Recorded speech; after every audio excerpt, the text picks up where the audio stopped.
Assalamualaikum warahmatullahi wabarakatuh. Nama saya Nining Dwi Setiawati, NIM 202012138 dari program studi akuntansi kelas C. Di sini saya akan menjelaskan materi manajemen pengantar dengan tema fungsi staffing yang dibimbing oleh dosen pengampu Bapak Febra Robianto, SE, MSI, AKT. In the dark of night, the stars light up the sky. We see them flying free.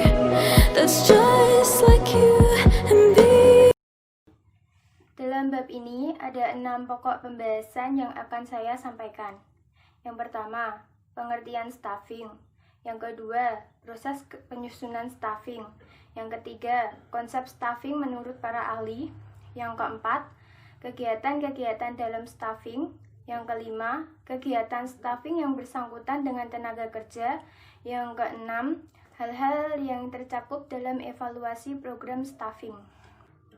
Yang pertama, pengertian staffing. Apa itu staffing? Staffing adalah salah satu fungsi manajemen yang melakukan penarikan, penyeleksian, pengembangan, dan penggunaan sumber daya manusia untuk pencapaian tujuan organisasi secara efektif dan efisien. Yang kedua, proses penyusunan staffing. Proses penyusunan staffing yang pertama yaitu ada perencanaan sumber daya manusia. Perencanaan sumber daya manusia adalah mencakup semua kegiatan yang dibutuhkan untuk menyediakan tipe dalam jumlah karyawan secara tepat dalam pencapaian tujuan organisasi. Ada 2 bagian perencanaan staffing yang dibutuhkan, yaitu 1. Penentuan kebutuhan jabatan. Penyusunan personalia organisasi dimulai dengan yang pertama, penentuan tujuan dan rencana organisasi.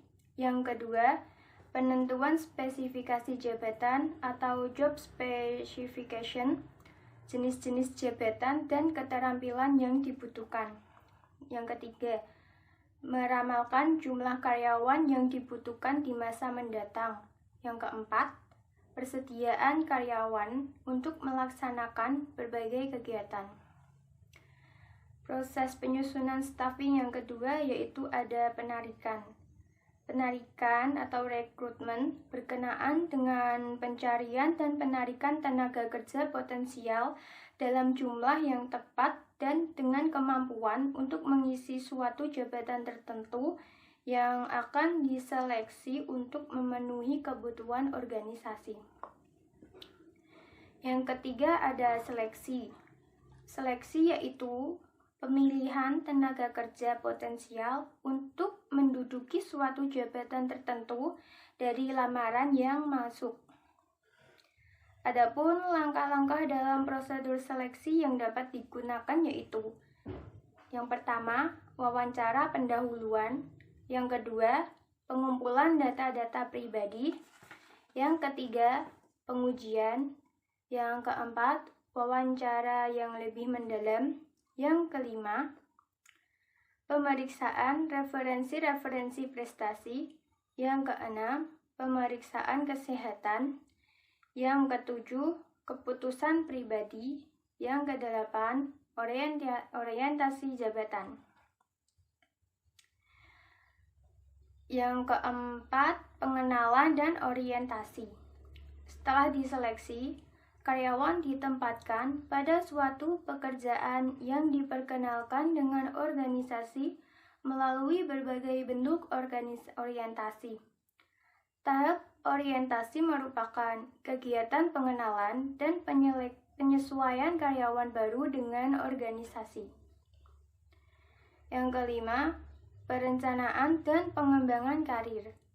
Dalam perencanaan dan pengembangan karir mencakup transfer atau promosi, demosi, dan lateral, penugasan kembali, pemecatan, pemberhentian, dan pensiun.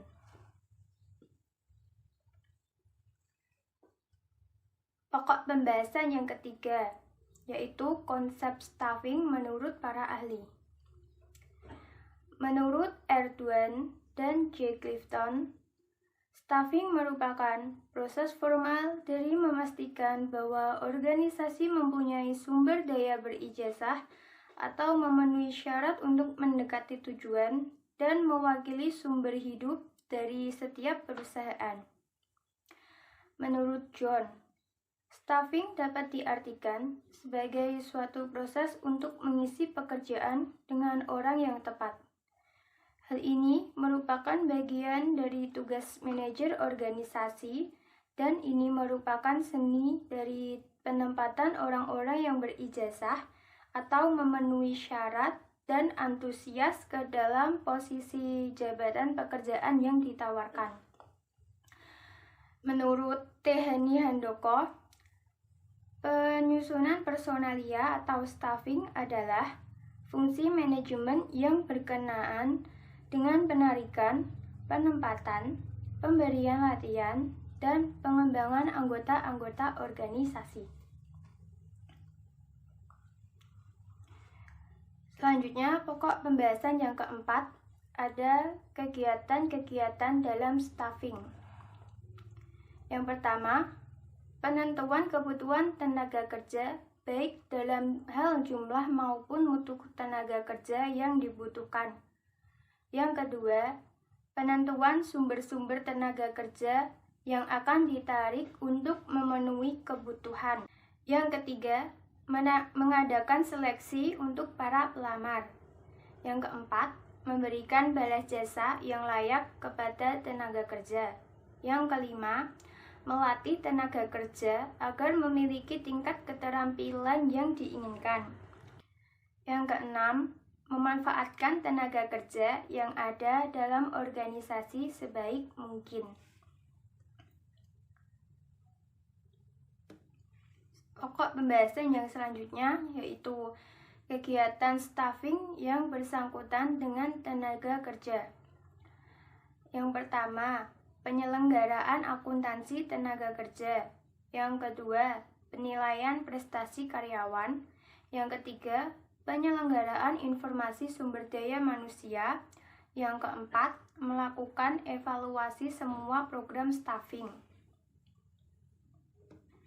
Selanjutnya ada hal-hal apa saja yang tercakup di dalam evaluasi program staffing.